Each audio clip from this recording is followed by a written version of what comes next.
Okay, I've got one thing to say after watching episode 4 of For All Mankind. NASA screwed NASA. Nothing changes. We continue with the rescue mission. We're just gonna ignore Dev? Give me an updated state vector for the Russian vessel. You got a problem, Danny? That's right. NASA screwed NASA. If you watch this episode, you know what I'm talking about. And you know exactly why I'm saying that.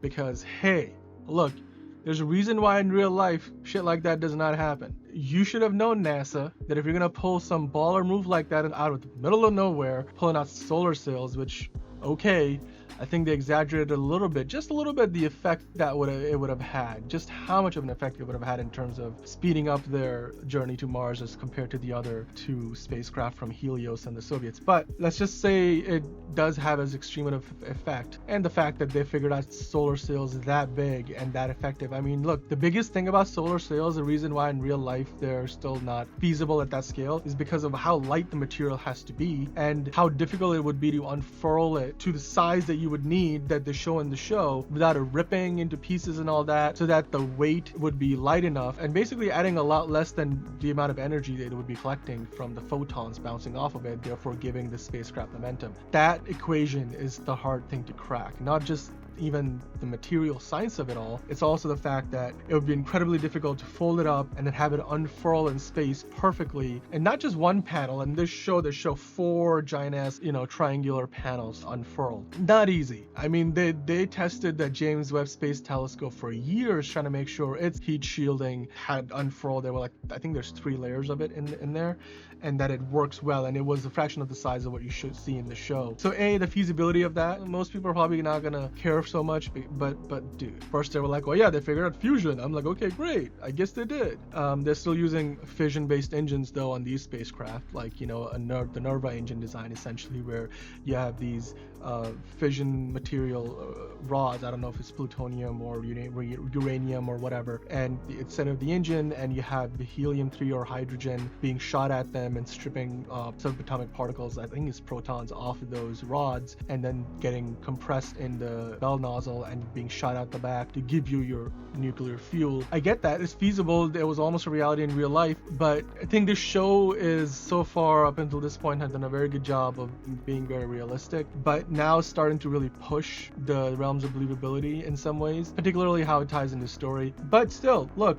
the drama wasn't good. It was good in this. You could finally see the Dev character take a turn for the worse, and I was like, I saw it coming. I'm glad they're paying it off. But yeah, again, going back to the point I was trying to make earlier, like, there's a reason why they don't do that kind of stuff in real life, where, oh, most of the way through the journey, NASA's coming in second, Helios is winning, and Soviets are third, but they're still pretty close. I think hours or minutes within each other they would arrive at Mars. Then all of a sudden NASA pulls out these solar sails, so believable, like these huge ass solar sails, and then jumps basically 8 days ahead of everybody else, pushing the Soviets, who were already technologically inferior to the other two parties, to take extreme measures where they basically melted down their engines trying to get ahead. And then, yeah, of course, Helios has every right as a private company to say, okay, we could go rescue them, but we don't have to. And it's less of a moral decision, more of a business decision for them, to be honest, and I don't blame them, even though, yeah, Dev does come across as the bad guy for doing that. And obviously, when you weigh saving lives versus get to Mars and be there first, I mean, yeah, saving lives is the moral high ground to take, and they obviously don't do that. But as a business, you're allowed to do that as long as you're fulfilling the goal that you have for your stakeholders, which is making money. And you know what? For a company that is based entirely on getting to Mars and making money off Mars, making that choice is not entirely unfeasible. In fact, you might see something like that happen in the not too distant future, although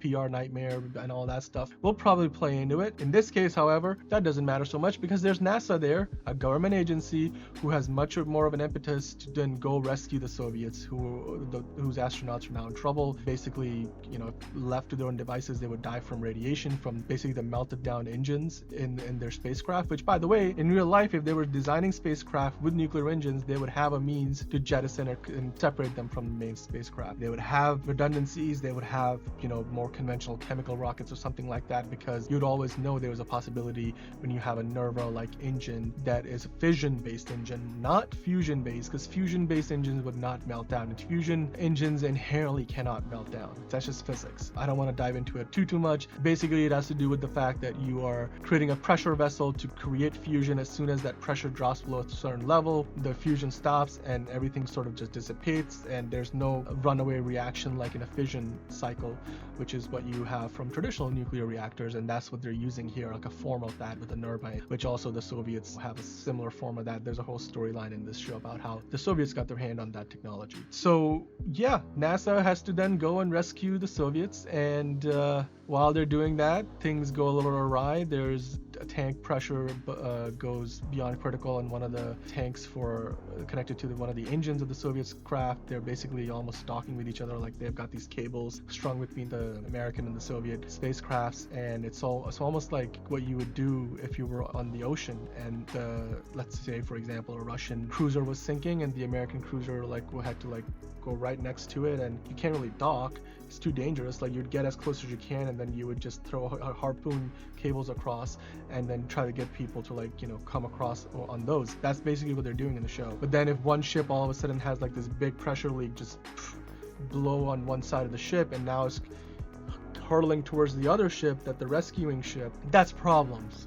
That's causing problems. And as you see in the end of this episode, it causes them quite a few problems. You have some unfortunate deaths of astronauts, who get crushed between the two ships, who get wiped out by the snapped cable flailing around in space. It's unfortunate, and the consequences, I think, ultimately all lead back to what NASA did. And if they didn't pull off that shit, I mean, look, they could have done it right from the get-go, like from early on, and then they would have been a certain expectation. They were well ahead, and this is how it's going to be. Everybody else that has a chance to either get back into it or just accept their fate from an early stage of that transit between Earth and Mars. But they did it late. They did it like this, like a show-off move. Look, we're gonna get there, and ultimately that caused a domino effect, and that cost, by the end of this episode of the show, the lives of both American astronauts as well as Soviet astronauts, and who knows how many more, because the episode ends on a bit of a cliffhanger, and it looks like there's probably more damage, more chaos to come.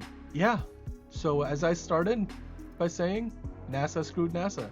And that's the conceit of this episode, and even some of the side plots that this episode started to build upon. So I'm looking forward to seeing what the next episode brings, episode 5 of For All Mankind. Episode 4 certainly came with its controversy and, like I said, some, pushing the limits of believability. I'm still on board for the ride. This is still a great show. Watching it week to week, I'm sure there's going to be some bumps along the way. I'm hoping this is just one of those. For All Mankind is still, I think, the best sci-fi show on television right now. So I can't wait for more. Episode 5, here we go.